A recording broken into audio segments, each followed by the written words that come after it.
아멘.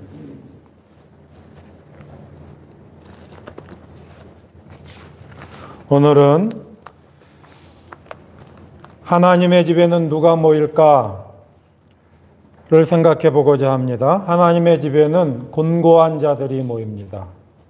마음이 온유하고 겸손한 자들이 모입니다. 그렇기 때문에 주님께서는 나는 마음이 온유하고 겸손하니 나의 멍에를 메고 내게 배우라고 말씀하십니다.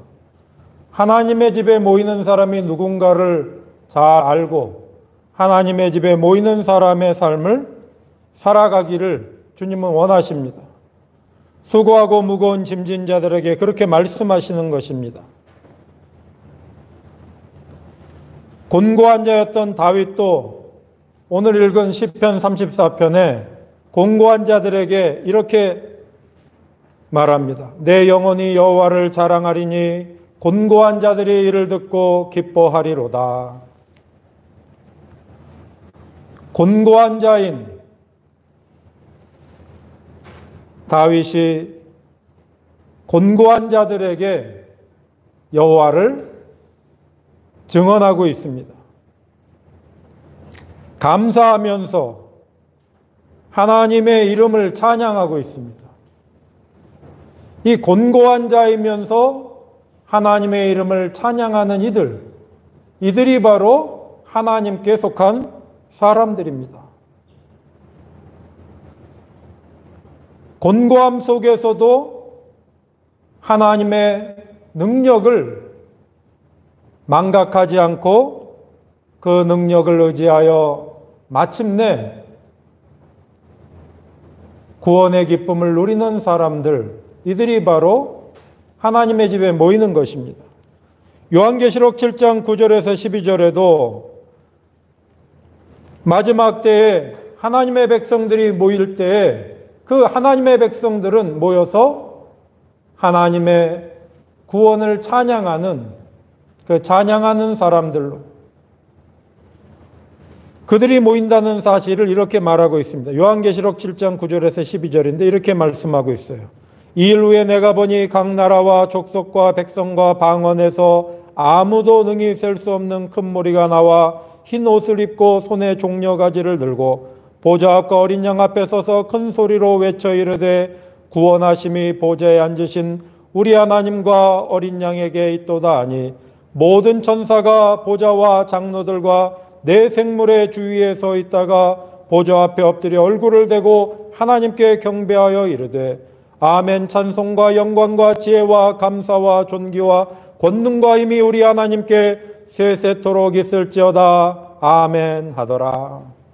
하나님을 찬양하는 자들. 근데 누가 찬양을 하는가? 곤고한 자들이 찬양을 합니다. 시편 34편 6절에도 이 곤고한 자가 부르짖음에 여호와께 들으시고 그의 모든 환난에서 건지셨도다. 이 곤고한 자가 도대체 누군가? 예수님은 왜 나는 마음이 온유하고 겸손한 자라고 말씀하시는가? 사실은 이게 같은 말인데 우리가 그 실체를 잘 모르다 보니까 이게 서로 다른 말로 들리는 거예요. 곤고하다는 것하고 온유하다는 것하고는 같은 말이에요. 오늘 그것을 잘 알고 우리가 돌아갔으면 좋겠어요. 자료를 보겠습니다.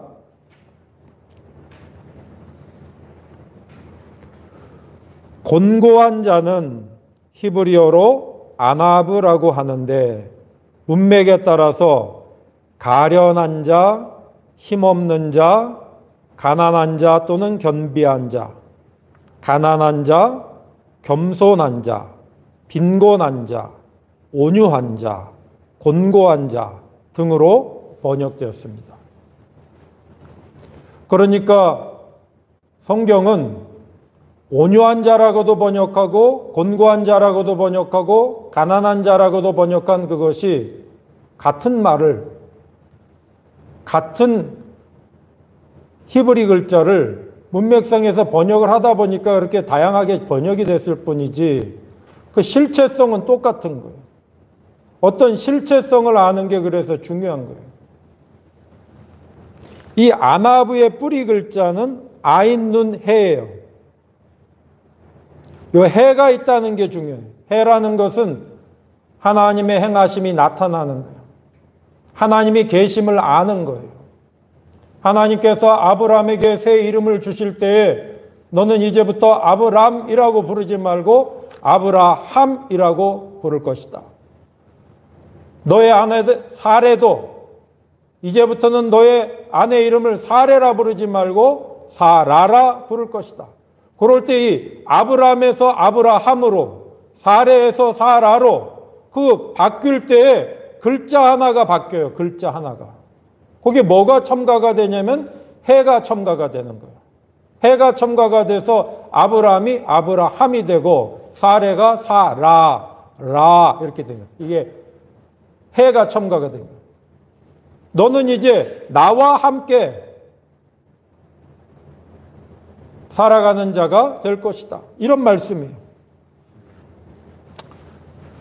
아인눈 해인데 문맥에 따라 동사로 번역을 할 때는 근데 이게 곤고를 당하다, 고통을 당하다, 고난당하다, 굴복하다, 겸비하다, 낮추다, 괴롭게 하다, 욕되게 하다, 겸비하게 하다 이런 식으로 번역이 돼요. 이거는 괴로움 당하는 모습이에요.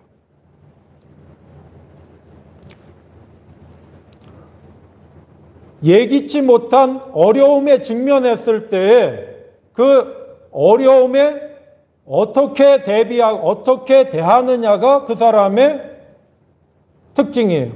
어떤 상황을 불만스럽게 대하는 사람은 교만하고 거만한 자예요. 어떤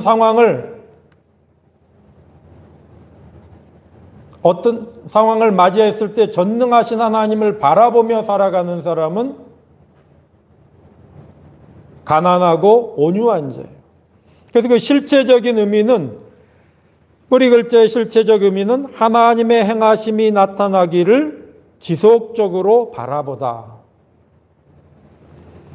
하나님의 행하심을 지속적으로 지각하다.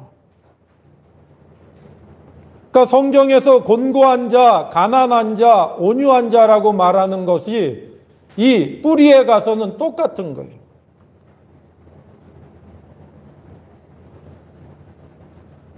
뿌리 글자가 다 똑같은 데에서 온 거를 번역을 그렇게 한 거예요. 그 예문도 보면은 시편 34편 2절과 34편 6절 차례차례 보면 내 영혼이 여호와를 자랑하니 곤고한 자들이 이를 듣고 기뻐하리로다. 시편 34편 6절 이 곤고한 자가 부르짖음에 여호와께 들으시고.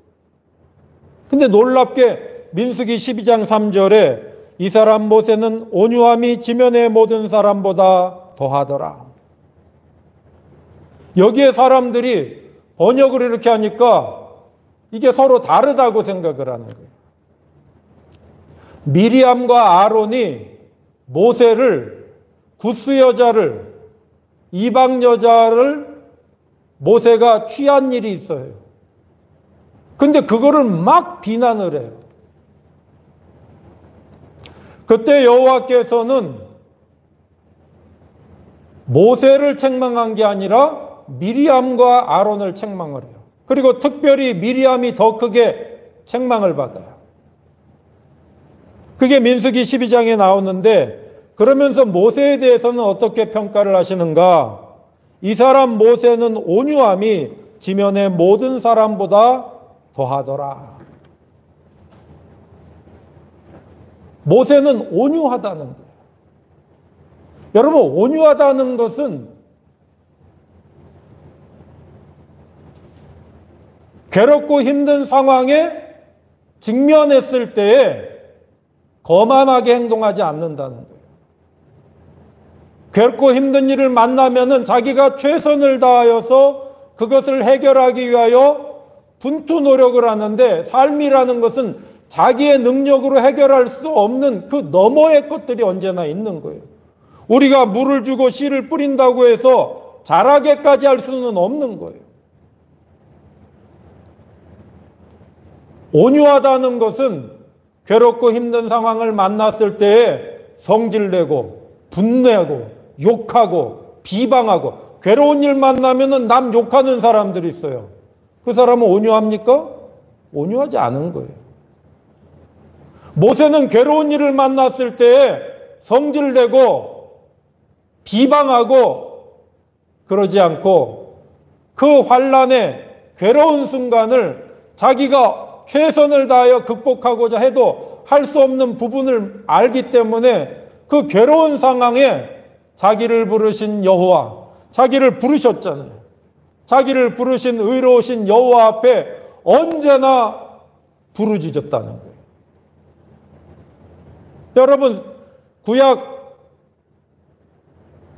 특히 출애굽기, 민수기를 쭉 읽어보면 미리암과 모세가 나오는데, 괴롭고 힘든 일이 생기면은 누가 겸손하게 온유하게 곤고한 자로서 하나님의 도우심을 갈망하며 언제나 하나님 앞에서 싸워갑니까?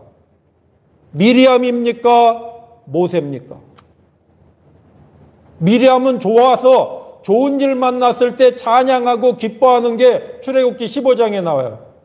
그러나 이스라엘 백성을 하나님의 뜻대로 이끌어가고 하나님의 약속하신 대로 전진해 갈 때 이스라엘 백성들이 불만하고 도전해 올 때에 무릎 꿇고 기도하며 나는 괴롭고 힘듭니다. 나는 괴롭고 힘듭니다. 여호와여.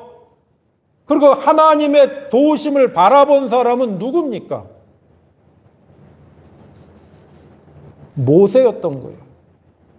모세가 실수한 적도 있지만 모세는 언제나 하나님의 도우심이 절대적으로 필요하다는 걸 알아요. 왜냐하면 하나님의 뜻을 따라 전진해가는 그 상황이 계산대로 되는 상황이 아니에요.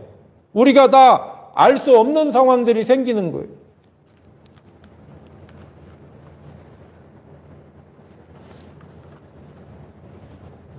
민수기 11장 11에서 15절에도 백성들이 먹을 것 가지고 투정하고 광야에서, 하나님께서 광야로 인도해 가셨는데 하나님께서 광야로 인도해 가신 것은 다 이유가 있는 거예요.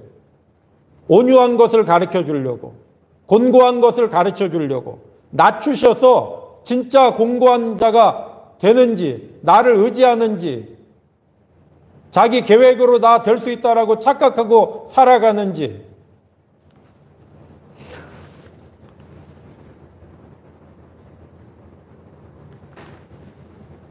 거기 다시 예문을 보면은 시편 37편 11절에도 그러나 온유한 자들은 땅을 차지하며, 시편 22편 26절에도 겸손한 자는 먹고 배부를 것이며, 출애굽기 1장 11절에 그들에게 무거운 짐을 지어 괴롭게 하여, 신명기 8장 2절에 이는 너를 낮추시며 너를 시험하사. 하나님께서 의도적으로 어려운 상황 속으로 이끌어가고 계시는 거예요. 그때 하나님의 부름을 받은 자가 인생을 살아갈 때 인생은 사람의 계획으로 극복할 수 없는 많은 것들이 있는 거예요. 그때 그가 겸비한 자가 돼서 하나님 앞에 부르짖는지 자기의 힘을 의지하는지 그것을 보시는 거예요.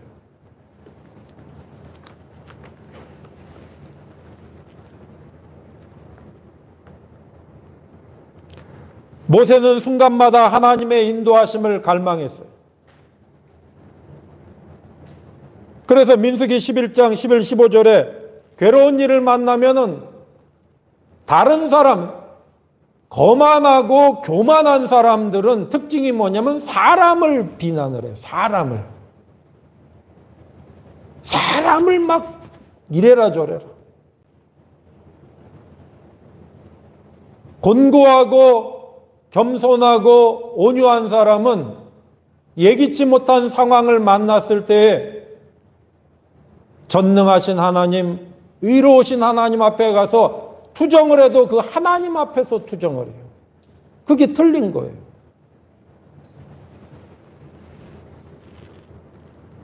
민수기 11장 11, 15절에 모세는 이렇게 기도합니다. 모세가 여호와께 여짜오되 어찌하여 주께서 종을 괴롭게 하시나이까? 어찌하여 내게 주의 목전에서 은혜를 입게 아니하시고 이 모든 백성을 내게 맡기사 내가 그 짐을 지게 하시나이까? 책임이 심히 중하여 나 혼자는 이 모든 백성을 감당할 수 없나이다. 주께서 내게 이같이 행하실진대 구하옵나니 내게 은혜를 베푸사 즉시 나를 죽여 내가 고난당함을 내가 보지 않게 하옵소서.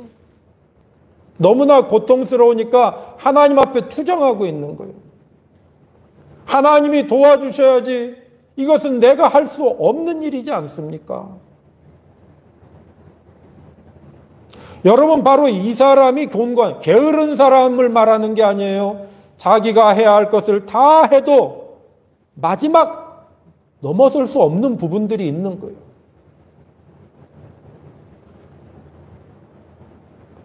그때 의로우신 하나님의 도움이 필요한 거예요.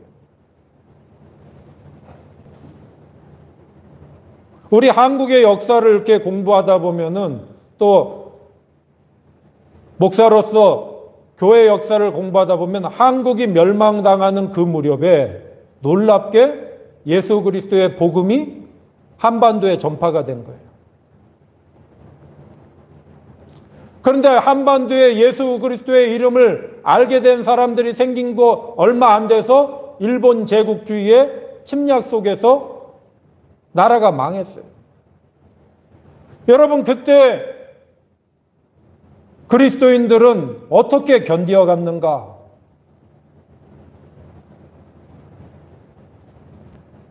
나라가 망했는데 우리 개개인이 어떻게 한 게 아니에요. 정치적으로 일본과 미국이 짝짝꿍해가지고 가스라 테프트 조약이라는 걸 비밀리에 체결을 해가지고 미국은 필리핀을 먹고 일본은 조선을 먹는다. 자기들끼리 막 이래가면서 제국주의자들끼리 땅 따먹기 하고 조선의 간악한 자들은 일본 사람들한테 갖다 바치고 소소한 우리 백성들은 하루아침에 나라 없는 백성이 된 거예요. 1930년대에 가면은 너무나 열악한 상황 속에서 젊은이들은 군인 끌려나가고 여성들은 지금 밝혀졌지만 위안부로 속여서 끌려가고 심지어 교회에서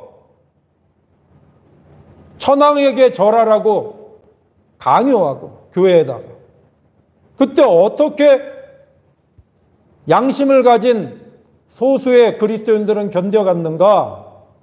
일본 제국주의자들은 성경을 특별히 출애굽기를 읽지 못하게 했어요. 여러분, 성경에는 고난당하는 자들이 자기 힘으로 할 수 없지만은 의로우신 하나님을 향하여 부르짖는 모습이 나와요. 출애굽기의 역사는 일본 제국주의자들이 나타나기 전에 수천 년 전에 하나님께서 이미 하나님의 백성들에게 약속하신 사건이에요. 그래서 1930년대 말 고통스러울 때에 다 친이라고 넘어갈 때에도 끝까지 그리스도인의 양심을 지킨 사람들은 자유케 하시는 하나님, 의로우신 하나님 앞에서 곤고하고 온유한 자로서 날마다 기도하면서 하나님의 이름을 의지하면서 견뎌갔던 거예요.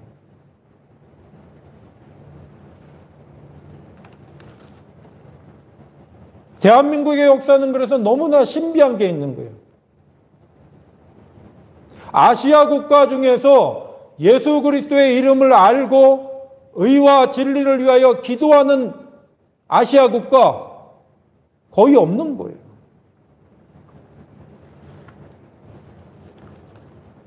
그런데 지금은 자본에 속고 돈에 속아서 탐욕스러운 자들이 교회 안에 넘쳐나는 그런 아주 불행한 시대를 우리가 만난 거예요. 정신을 다시 바짝 차려야 돼요.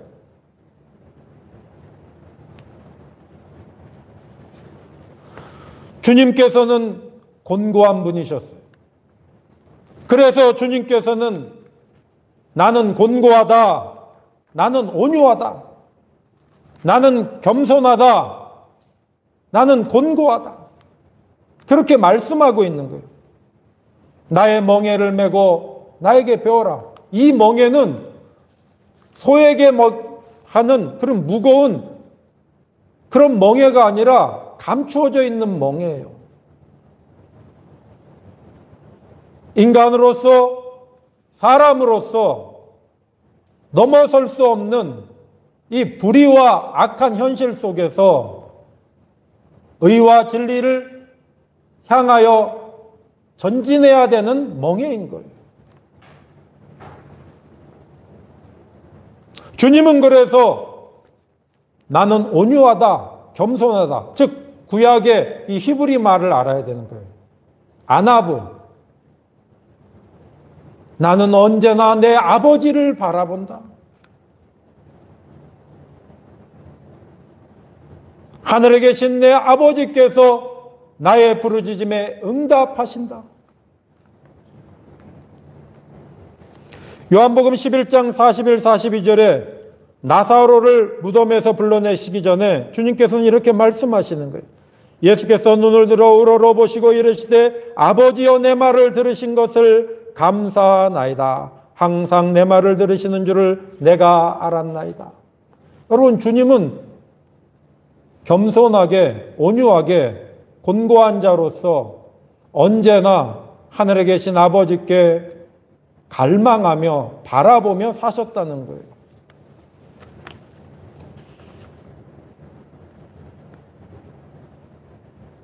그 곤고한 자의 부르짖음에 하나님은 상상할 수 없는 방법으로 응답하시고 이루어내시는 거예요.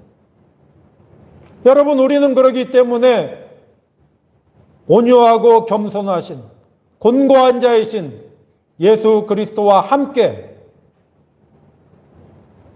멍에를 메고 하나님의 의의 나라, 진리의 나라, 생명의 나라를 위하여 하나님의 도우심을 간구하며 우리는 전진하는, 우리 대한민국 안에 아직도 극복해야 될 거짓과 어둠의 역사가 얼마나 많이 있습니까? 그걸로 인하여 신음하는 사람들이 얼마나 많아요. 과거 일제의 고통에서 자유케 해주셨는데 아직도 가야 할 길이 많이 남아있는 거예요.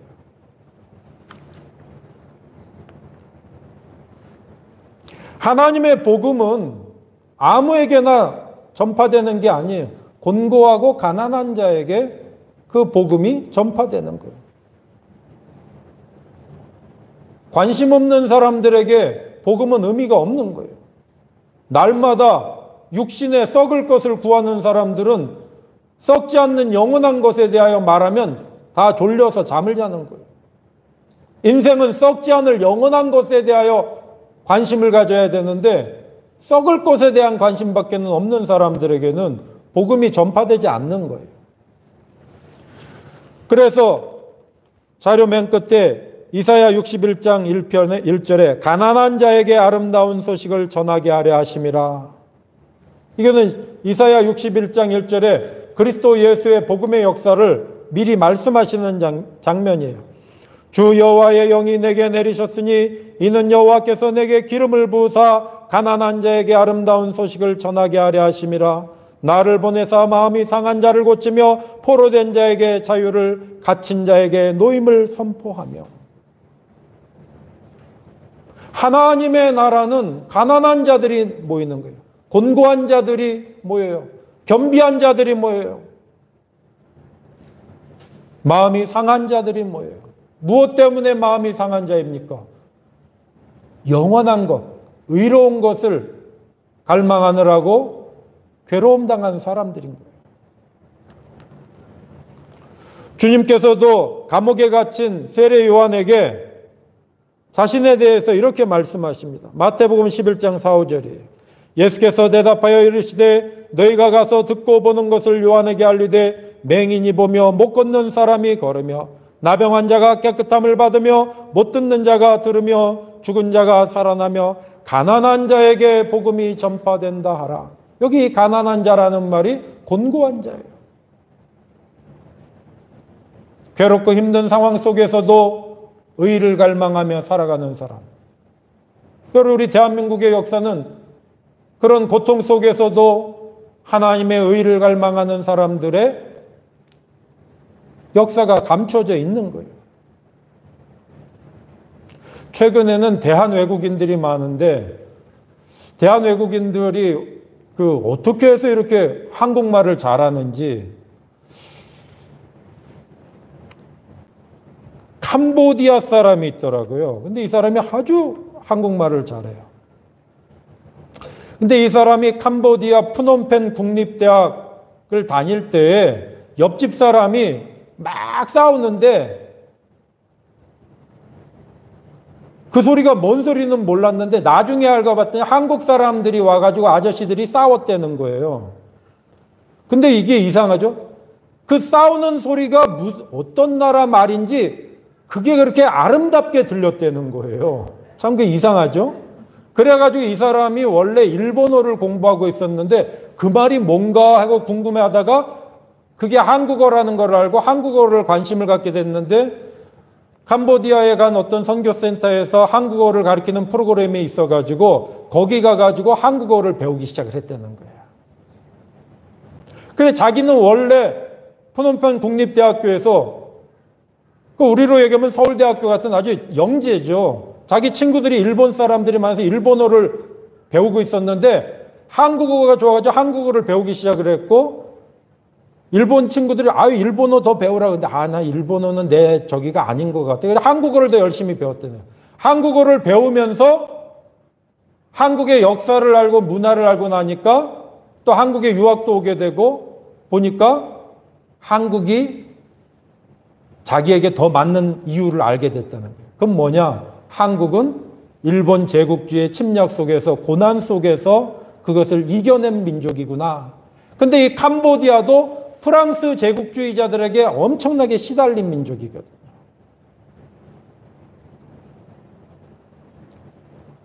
대한민국 사람들은 고난 속에서도 견디어온 곤고한 자의 부르짖음을 응답하시는 하나님의 은혜로 지금까지 살아온 역사가 있는 거예요. 그래서 다른 괴로움 당하는 사람들, 의와 진리를 찾는 사람들에겐 희망이 되는 거예요.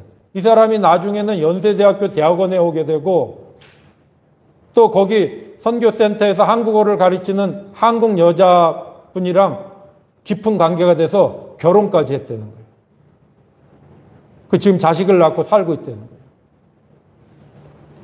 저는 그 이야기들을 들으면서 한국의 역사 속에 하나님의 손길이 있는 거. 그걸 우리가 다 설명할 방법, 경제적으로, 정치적으로, 문화적으로 설명할래도 설명할 수 없는 방법이 있어요. 한 가지 분명한 것은 우리가 그 괴로운 시절에 의로우신 하나님 앞에서 부르짖은 역사가 있었다는 거예요. 하나님은 응답하시고 우리를 구원의 길로 인도해 주신 거예요. 그런데 이 곤고한 사람이라는 것은 일시적으로 구원받음을 기뻐하는 사람을 말하는 게 아니야. 항상 하나님을 바라보는 사람을 말하는 거예요. 아인, 눈, 해. 이 눈은 항상을 말하는 거예요. 항상. 지속적으로. 주님도 항상 하늘에 계신 아버지를 바라보며 전진한 거예요. 우리도 겸손하신 주님과 함께 멍에를 메고 아버지께서 약속하신 영원한 생명과 의의 나라를 항상 바라보는 그러한 삶을 살아야 되는 거예요. 이 감사주일이라는 말은 이스라엘의 초막절과 연결이 되는 거예요. 초막절에 레위기 23장에 이제 나오는데 초막절에 하나님께서 많은 곡식과 양식을 공급해 주셔서 그걸 감사하는 절기예요. 근데 그 감사하는 절기에 반드시 해야 될 게 있어요. 초막에서 살아야 되는 거예요.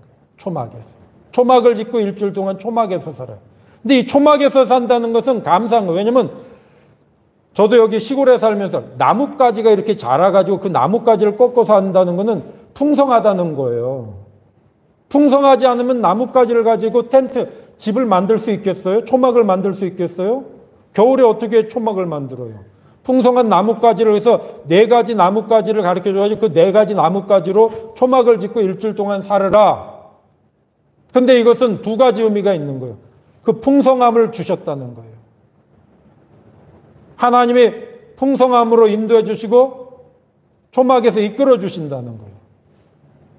근데 또 한 가지는 초막으로 만족해서는 안 된다는 거예요. 영원한 집에 대한 소망을 언제나 갖고 살으라는 거예요.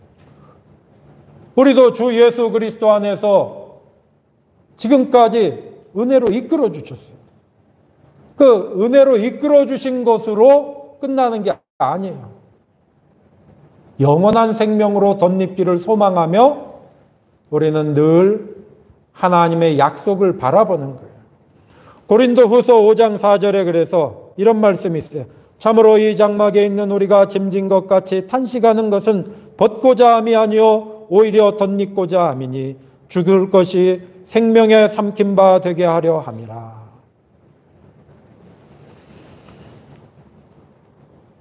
나는 마음이 온유하고 겸손하다. 나는 언제나 하늘에 계신 내 아버지를 바라본다. 너희도 나와 함께 영원한 의이신 하나님을 바라보며 이 땅의 풍성함에 만족하지 말고 영원한 생명으로 덧입게 되는 그 의로운 날을 향하여 날마다 감사하며 찬양하며 또 소망하며 전진하는 곤고한 자의 삶, 겸비한 자의 삶, 온유한 자의 삶을 잃어버려서는 안 된다라고 주님이 말씀하시는 거예요. 주님과 함께 온유하고 겸손한 자, 곤고하고 겸비한 자로 날마다 전진해가는 우리들이 되기를 소망합니다. 기도하겠습니다. 사랑과 은혜가 풍성하신 하나님 아버지, 오늘도 우리를 생명의 말씀 속으로 인도하여 주시니 감사드립니다. 지금까지도 공급하여 주시고 인도하여 주신 하나님의 은혜가 너무나도 감사하온데 아버지께서 약속하신 의의 나라, 생명의 나라를 또한 더 덧입기를 원하오니 성령이여 날마다 우리를 인도하여 주셔서 주님과 함께 멍에를 메고 영원한 나라를 날마다 소망하며 전진해 갈 수 있도록 인도하여 주옵소서. 예수 그리스도의 이름으로 기도드립니다. 아멘. 이제는 우리 주 예수 그리스도의 은혜와 하나님의 영원하신 사랑과 성령의 교통하심과 함께하심과 인도하심이 주님과 함께 멍에를 메며 온유하고 겸손한 자로 곤고하고 겸비한 자로 날마다 감사하며 또 영원한 것을 갈망하며 전진하기로 다짐하는 하나님의 자녀들 머리머리 위에 이제로부터 영원토록 함께 하시기를 간절히 축원하옵나이다. 아멘.